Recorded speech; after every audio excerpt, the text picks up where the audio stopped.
The massive chamber of the Galactic Council hummed with tension as hundreds of alien representatives gathered for an emergency session.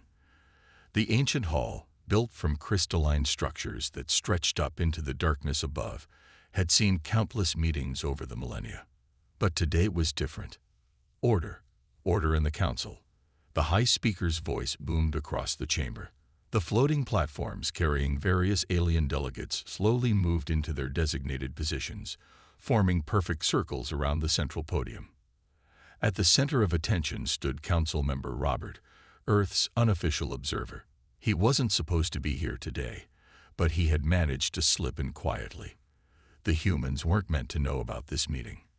"We are gathered here today," the High Speaker continued, his blue-tinted skin reflecting the soft light, "to address the alarming development from the Sol system." The chamber's holographic display sparked to life, showing a three-dimensional image of Earth and its surrounding space. Small dots of light represented human ships moving at speeds that shouldn't have been possible for such a young species. As you can see, a tall, slim alien in white robes stepped forward. The humans have achieved independence faster than light travel. Our predictions suggested this advancement was at least 50 years away. The scientists' multiple eyes blinked rapidly, showing clear signs of distress. Murmurs spread through the chamber. A representative from one of the elder races, with skin like polished metal, spoke up. "Surely this is a mistake. These humans, they were throwing rocks at each other just a few centuries ago." Robert smiled quietly in his corner. If they only knew what else humanity had achieved. "The data is correct," the scientist insisted. "Not only have they achieved FTL travel, but their method is different, more efficient than our standard drives. They've taken an entirely new approach." The chamber erupted in shocked discussions. The High Speaker had to slam his gravity hammer 3 times to restore order. "This is the 3rd time this year the humans have bypassed our expected development timeline," another council member added. "First with their quantum communications, then with their gravity manipulation technology, and now this." An ancient being, wrinkled and gray, floated forward on its platform. Known as the Elder of Wisdom, it had seen civilizations rise and fall. Perhaps it spoke in a whispered tone that somehow reached every corner of the chamber. "We should consider restricting their development for the stability of the galaxy." Robert's hand tightened on his Dedivat. This was exactly what he had feared. "Agreed," the metallic-skinned representative said. "They're too unpredictable, too dangerous. We should contain them now, while we still can." Only one voice dared to disagree, a small, unassuming alien named Mentor, from a species known for their analytical minds, raised his hand. "We would be making a grave mistake." The chamber fell silent. "I have studied Earth's history," Mentor continued. "Every time humanity has faced restrictions or opposition, they have not only overcome them but emerged stronger. Their greatest achievements came when others said they couldn't do something." Laughter echoed through the chamber. The Elder of Wisdom waved a dismissive hand. "They are children playing with forces they don't understand. We have guided the galaxy for millions of years. What could they possibly teach us?" Mentor's voice grew firmer. "That is exactly the kind of thinking that makes them dangerous. They don't follow our rules because they don't know them. They find new ways, better ways. If we try to contain them, we may discover that they are already beyond our ability to control." The council ignored his warning. One by one, they voted to implement restrictions on human development. Trade barriers, technology controls, military quarantine zones. From his hidden corner, Robert quietly sent a message back to Earth. "They've done it. They've made the same mistake everyone else did." The response came back instantly. "Understood. Proceeding with Phase 2. As the council congratulated themselves on their wise decision to contain humanity, they didn't notice Robert's slight smile. They had no idea that humans had already surpassed most of their technological barriers. The Council's attempts at control would only prove one thing: how completely they had underestimated humanity's power. and humanity was more than ready to show them their mistake. Again, the human diplomatic vessel Hope dropped out of faster-than-light travel at the edge of Council space. Unlike the sleek, curved ships of other species, the Hope was angular and practical, its dark hull absorbing the light from nearby stars. Ambassador Tom stood at the bridge window, straightening his simple black uniform. Behind him, his small team of 5 worked at their stations, each chosen for their calm under pressure. They all knew this wasn't just a diplomatic mission. It was a test. "Multiple Council ships approaching," said Mark from the sensor station. "They're scanning us." Tom nodded. "Let them scan.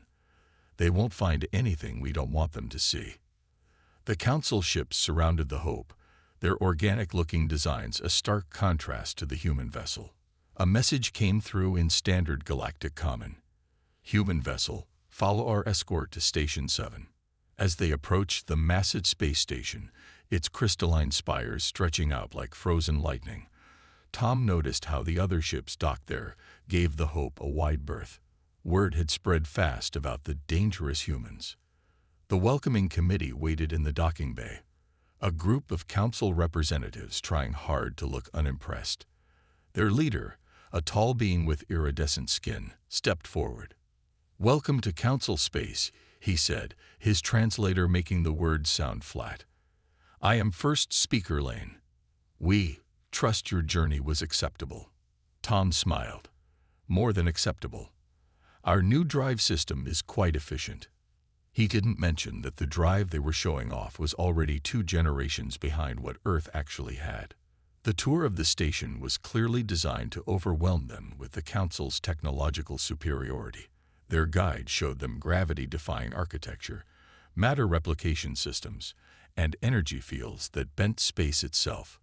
What the Council didn't realize was that Tom's team was recording everything, not in awe, but for comparison. Most of what they saw, Earth had already matched or surpassed in their hidden facilities. And now, Lane announced, leading them into a vast chamber. "The Council will hear your petition for membership." The chamber held representatives from over 1,000 species. Some floated in anti-gravity fields, others sat in environmental bubbles, and a few existed as pure energy. All watched the humans with various degrees of curiosity or disdain. Tom stepped forward to address them. "Honorable Council, we come seeking." "Before you continue," interrupted a metal-skinned elder, "you should know that we have already voted on your status. You will be granted provisional membership with certain restrictions." Tom kept his face neutral, though inside he smiled. Robert's warning had been right. They were going to try to contain humanity. "These restrictions," the elder continued, "are for your own safety, of course. No unauthorized technological development, no expansion beyond your current territory, and all your ships will carry Council monitoring devices." The chamber waited for the humans to show gratitude for such generous terms. Instead, Tom asked, "And if we find these terms unacceptable?" A wave of shocked murmurs swept through the chamber. Lane stepped forward, his iridescent skin flashing warning colors. "These terms are non-negotiable. Surely you understand that as a young species, you need guidance." Tom looked around the chamber slowly, making eye contact with various representatives. "We understand perfectly. Earth accepts these terms. For now." As they walked back to their ship, Tom's communications officer Jane whispered, "They've planted 17 monitoring devices on our hull and 3 inside the ship." "Good," Tom replied quietly. "Make sure they all receive the data we want them to see." Back on the Hope, as they prepared to leave, Tom sent a simple encoded message to Earth. Phase 2 complete. They took the bait. Moving to Phase 3. The Council's monitoring devices dutifully recorded the Hope's departure, showing a ship with impressive but not threatening technology. They didn't detect the quantum communications array hidden in its core, or the advanced defense systems waiting to be activated. The Council thought they were containing a potential threat. In reality, they were about to learn a hard lesson about underestimating humanity, just as soon as humans were ready to teach it. 3 months after Earth accepted its provisional membership, Council patrol ships had become a common sight in human space. Their sleek vessels moved in predictable patterns, watching, measuring, and reporting everything they saw. Or at least, everything the humans allowed them to see. Deep inside the lunar base hidden beneath the moon's surface, Admiral Mike stared at a holographic display showing these patrol routes. 20 years of military service had given him the patience of a hunter, and right now, humanity was playing the long game. Another trade restriction notice from the Council reported his second-in-command, Lisa. She waved her hand through the hologram, bringing up the message. This time they're blocking all quantum particle shipments. Say we're not ready for that technology yet. Mike allowed himself a small smile. If they only knew we cracked quantum manipulation 5 years ago. He turned to face the massive underground chamber where hundreds of engineers and scientists worked on humanity's real fleet. How's Project Dawn coming along? Ahead of schedule, Lisa replied. The new quantum shields are twice as strong as we predicted. We could probably take a direct hit from a Council dreadnought and barely feel it. The enormous chamber held rows of ships unlike anything the Council had seen. While the vessels Earth showed to the galaxy were impressive enough, these were something else entirely. Angular, dark, and bristling with technology that combined human innovation with principles the Council had never imagined. A warning light flashed on the main display. Council scanner sweep incoming, announced the base eye. Within seconds, the entire facility shifted into stealth mode. To any outside observer, the moon remained just a silent, dead satellite. In orbit above Earth, Council observers watched their monitoring devices with satisfaction. The humans were behaving exactly as expected, developing at a carefully controlled pace under their wise guidance. The data showed normal traffic patterns, approved technology levels, and absolutely nothing suspicious. The data was perfect, too perfect. On the Council homeworld, in a private chamber, Lane paced nervously. Something isn't right, he told the gathered elders. The humans? They're too accepting of our restrictions. Every other young species at least protested. Perhaps they simply understand their place in the galaxy better than others, suggested one elder, their metallic skin gleaming. Or perhaps, Lane countered, we're not seeing everything. Impossible. Another elder declared, our monitoring systems are the most advanced in the galaxy. No species could hide. The chamber's emergency communicator burst to life. A Council patrol captain appeared, his image flickering with static. Central Command. We've detected an anomaly near the human mining colony on Mars. Some kind of energy signature we've never seen before. It's like, wait, something's happening. The transmission cut off. In the darkness of space near Mars, a Council patrol fleet hung motionless, their ships trapped in a web of quantum fields they'd never encountered before. Their crews watched in stunned silence as a vessel emerged from behind Mars' largest moon. It was human in design, but unlike anything they'd reported. The ship's captain, his voice calm and professional, transmitted a simple message. Council vessels, this is the Earth ship Dawn. We've noticed you've been having trouble with your engines. Would you like some assistance?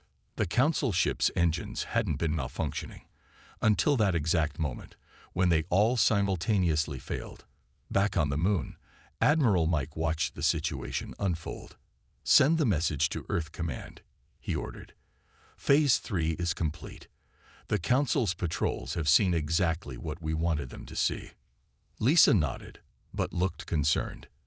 They'll respond with force once they realize we've been hiding our true capabilities.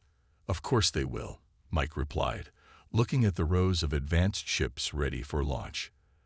That's exactly what we're counting on. Let them come and see exactly how much they've underestimated us. In the depths of human space, more ships like the Dawn waited in secret. Earth had spent years preparing for this moment, building a fleet that combined human ingenuity with technologies the Council had never dreamed possible. The game of hide and seek was ending. Now it was time for humanity to show its real power. The great halls of the Galactic Science Academy had never been so crowded. Representatives from every spacefaring race packed the ancient auditorium, their attention fixed on the simple stage, where Professor David stood calmly beside a small black cube. This emergency session had been called after news of the Europa incident spread across the galaxy. Now, humanity was ready to reveal just how much the Council had underestimated them. For centuries, David began, his voice carrying clearly through the hall. The Council has claimed that certain scientific problems were unsolvable, that some technologies were impossible. He picked up the black cube. They were wrong. The cube floated above his hand, then expanded into a complex holographic display showing technological achievements that should have been centuries beyond human capability. Quantum shielding. A council scientist stood up, his multiple eyes wide with disbelief. But our studies showed this was theoretical only. David smiled. We solved that problem 3 years ago. Would you like to see how? Over the next hour, David demonstrated breakthrough after breakthrough. Clean energy generation that could power entire planets. Medical technology that could cure diseases the Council thought incurable. Transportation systems that made traditional space travel look primitive. In the audience, Lane watched with a mixture of awe and fear. How? He whispered. How did they advance so fast? The answer came from behind him. Because you tried to hold us back, said Robert, stepping out of the shadows. Every restriction you placed on us forced us to think differently, to find new paths you never considered. On the stage, David continued his demonstrations. But perhaps our most significant breakthrough was this. He pressed a button on the cube, and suddenly, the laws of physics seemed to bend. A small object appeared from nowhere, passed through a solid wall, and reappeared across the room. The audience gasped. Impossible. Someone shouted. Matter transportation violates fundamental laws. Only the laws as you understand them, David replied. We discovered there's much more to reality than the Council thought. In orbit above the Academy's planet, hundreds of human ships dropped their cloaking fields, revealing themselves for the first time. Their designs were unlike anything the galaxy had seen, a perfect blend of art and technology that defied conventional understanding. Back in the auditorium, David's presentation reached its conclusion. We could have kept hiding our advances, he said. But recent events prove that the Council's leadership is not just restrictive, it's actively harmful to galactic progress. Screens around the auditorium lit up, showing evidence of the Council's attempts to suppress not just humanity, but dozens of other young species. The Europa attack was just the latest in a long pattern of manipulation and control. But we're not here for revenge, David continued, his voice softening. We're here to share. Every breakthrough I've shown you today will be made available to all species, freely and openly. The audience erupted in discussion. Younger species looked excited, while the Council members seemed to shrink in their seats. Their power had been built on controlling access to advanced technology. Now humanity was offering it to everyone. Robert stepped onto the stage. The age of restriction is over, he announced. Humanity refuses to be contained, but we also refuse to dominate. Instead, we offer partnership. Let us all advance together. In the days that followed, delegations from hundreds of worlds visited Earth, seeing firsthand the technological marvels humanity had developed in secret. The Council's authority crumbled as species after species chose to ally with Earth instead. The old order was ending. In trying to prevent humanity's rise, the Council had only ensured it. But unlike the Council, humanity extended a helping hand to all. A new age of galactic cooperation was beginning. And it started because the Council made one simple mistake. They thought they could contain human ingenuity. They were wrong. The attack came without warning. The human colony on Europa didn't stand a chance, or so the pirates thought. Leading a fleet of 30 ships, the pirate commander smiled as they approached the seemingly defenseless ice moon. Intelligence from certain Council members had assured them this would be an easy target. They were wrong. As the pirate fleet closed in, the ice beneath Europa's surface cracked. Massive doors opened in the frozen crust, revealing defense platforms that weren't supposed to exist. Before the pirates could react, quantum shields flickered to life around the colony. "This isn't possible," the pirate commander muttered, staring at readings that showed technology far beyond what humans should possess. The council said they were contained. In the colony's command center, Governor Alex watched calmly as the pirate fleet scattered in panic. "Send the distress call to the council," he ordered. "Let's keep up appearances." The message was sent, begging the mighty Galactic Council for help against the pirates. The council's response came quickly. "Aid will arrive within 3 standard days." Alex smiled. They had expected this response. After all, the council itself had secretly arranged this attack to teach the humans a lesson about the dangers of independence. "Should we wait for council assistance?" asked his security chief, trying to hide a grin. "I don't think that will be necessary," Alex replied. "Launch the Guardians." From beneath Europa's icy surface, 5 ships emerged. They were smaller than the pirate vessels, but moved with impossible speed. Their dark hulls seemed to drink in the light from Jupiter looming above, making them look like shadows against space itself. The pirates never stood a chance. The Guardian ships didn't use standard weapons. Instead, quantum fields reached out like invisible hands, plucking pirate ships from space and holding them immobile. Systems failed, engines died, and weapons went dark as human technology systematically dismantled the attacking fleet. In the council chamber, the emergency session descended into chaos as reports came in. "Impossible," shouted one elder, his metallic skin dulled with stress. "Their technology can't be this advanced. We restricted them." Lane watched the holographic display with growing dread as more data poured in. The humans weren't just defending themselves. They were demonstrating capabilities that should have taken centuries to develop. "We have to respond with force," another council member demanded. "Show them their place." But before they could vote, another emergency signal lit up the chamber. This one came from the pirate commander himself, now in human custody. His recorded confession played for all to hear. "The council members in the Trade Regulation Committee hired us to attack the human colony. They promised the humans would be defenseless. They lied, not just to us, but to everyone. The humans, they're far beyond what anyone thought possible." The chamber erupted in accusations and denials. Centuries-old alliances cracked as council members turned on each other.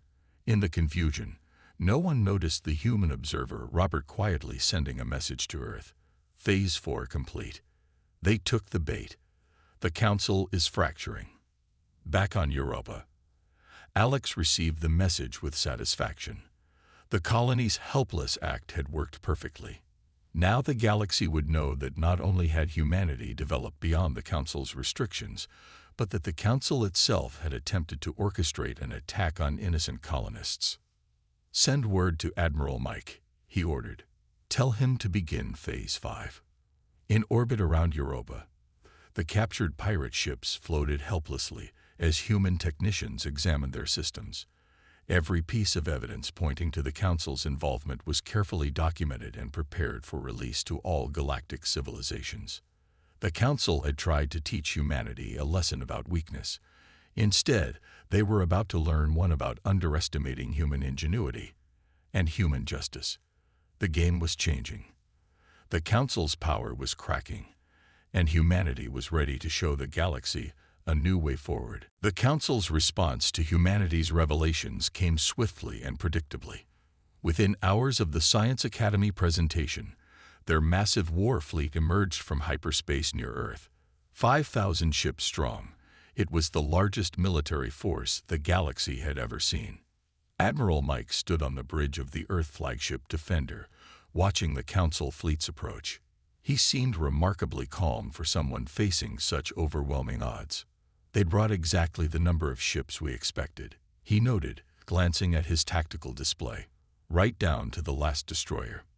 His second-in-command, Lisa, nodded. They're using their standard attack formation too. Not a single surprise. The Council Fleet's commander transmitted his message across all frequencies. Humans, you have violated every restriction placed upon you. Surrender now, or we will be forced to take action. Mike took a moment to straighten his uniform before responding. This is Admiral Mike of Earth's Defense Force. We were hoping you'd try this. Now we can show you what else we've been hiding. At his signal, Earth's true fleet revealed itself. Not the few hundred ships the Council could see, but the thousands that had been hidden behind quantum cloaking fields. They emerged from behind moons, inside gas clouds, and from dimensions the Council didn't even know existed. Impossible. The Council commander sputtered. Our scans showed only what we wanted them to show. Mike finished for him, just like always. The Council fleet opened fire first, launching a devastating barrage of energy weapons. Under normal circumstances, such an attack would have annihilated any opposition. But these weren't normal circumstances. The human ships didn't dodge. They didn't have to. The incoming fire simply passed through their quantum shields as if they weren't even there. The Council's most powerful weapons couldn't even touch them. Send them our only warning, Mike ordered. A single pulse of energy rippled out from the Earth fleet. When it passed through the Council ships, every weapon system aboard them instantly deactivated. Not destroyed, just turned off. How? The Council commander demanded. This defies all known laws of physics. No, Mike replied. It only defies the laws you know. We've learned there's so much more to discover when you think beyond traditional limits. In the Council fleet, panic began to spread as ships lost power to system after system. Their mighty vessels, the pride of the galaxy, were being systematically shut down by technology they couldn't even understand. This is your choice, Mike transmitted. You can retreat now, return to your worlds, and accept that the age of Council dominance is over. Or you can stay and watch us demonstrate even more of what humanity has achieved. The Council commander's response was to order his remaining powered ships to charge forward in a desperate attack. Mike sighed. Why do they always choose the hard way? Deploy the gravity nets. Space itself seemed to twist around the charging Council ships. They found themselves caught in artificial gravity fields that made movement impossible. Their ships hung helpless in space, like insects in amber. All Council vessels, Mike announced, look at your long-range scanners. Similar human fleets have just revealed themselves in every major Council system. We could have done this at any time, but we wanted to give you a chance to change peacefully. The Council fleet hung silently in space as this truth sank in. They had never been in control. Every restriction they placed on humanity had only pushed humans to develop better, more advanced solutions. The Council's military dominance ends today, Mike continued. But Earth's offer of partnership still stands. The choice is yours. Continue fighting for a power you've already lost, or help us build something better. One by one, the Council ships powered down the remaining systems in surrender. The mighty fleet that had come to punish humanity now floated peacefully in Earth's orbit, a testament to how completely the Council had underestimated human potential. The reckoning was complete. Now it was time to build a new future, one without restrictions on progress or innovation. 1 year after the great surrender of the Council fleet, the galaxy had changed more than anyone could have imagined. The massive Council chamber, once a place of restrictions and control, now buzzed with excitement and innovation. In the center of the chamber, where the Council elders once sat, representatives from all species gathered around a circular table. No one sat above the others. No race claimed superiority. This was humanity's first and most important change to the galactic order. Tom, now elected as Earth's official representative, stood to address the gathering. The first year of our new alliance has shown what we can achieve when we work together instead of holding each other back. The holographic displays around the chamber showed the progress. Thousands of worlds lifted from poverty through clean energy technology, diseases cured through advanced medical science, and new forms of space travel connecting the farthest reaches of the galaxy.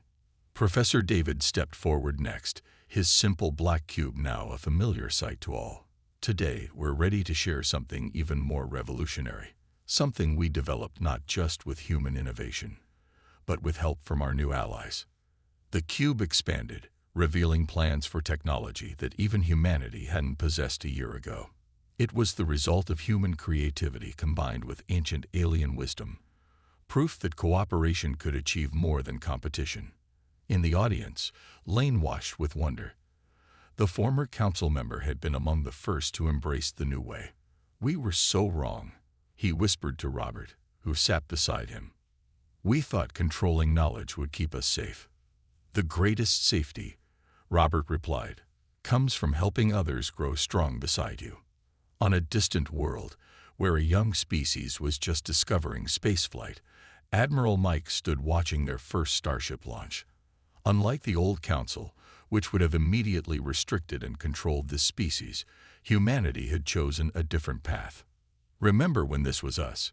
Mike asked Lisa as they watched the cheering crowds celebrate their achievement. "Dreaming of the stars, pushing against limits. And now we get to help them achieve those dreams," Lisa replied. "Without the barriers we faced." The young species leaders had been worried when human ships appeared in their skies. They had heard stories of the mighty council that controlled all space travel. Instead, they found humans offering help, sharing knowledge, and asking only friendship in return. Back in the chamber, Tom continued his address. "Today, we celebrate not just our achievements, but our failures too. Every restriction the council placed on us taught us to think differently. Every barrier made us more creative. We learned that true power comes not from controlling others, but from helping them reach their full potential." The chamber erupted in applause as representatives from formerly restricted species stood to share their own stories of progress. Some had cured planetary diseases. Others had solved environmental crises. All had achieved things the old council had thought impossible. Professor David activated one final display, showing the galaxy as it now was filled with trade routes, cultural exchanges, and scientific cooperation. "This is humanity's true power," he announced. "Not our technology, not our ships, not our innovations. Our true power is knowing that everyone deserves a chance to reach for the stars." In orbit above the chamber, Earth's ships patrolled alongside vessels from 100 worlds. They weren't there to control or restrict, but to protect the new age of cooperation they had helped create. The Council had tried to contain humanity's power, never understanding that human ingenuity couldn't be contained. Instead of breaking under restrictions, humans had found new ways forward. And when they finally showed their true strength, they used it not for domination, but for liberation. As the chamber filled with plans for new projects and cooperation, one thing became clear. The Council's greatest mistake hadn't been underestimating humanity's technological capabilities. Their greatest mistake was underestimating humanity's capacity to forge a better way forward, not just for themselves, but for all species who dreamed of reaching the stars. The new dawn had arrived, and this time, everyone was invited to share its light.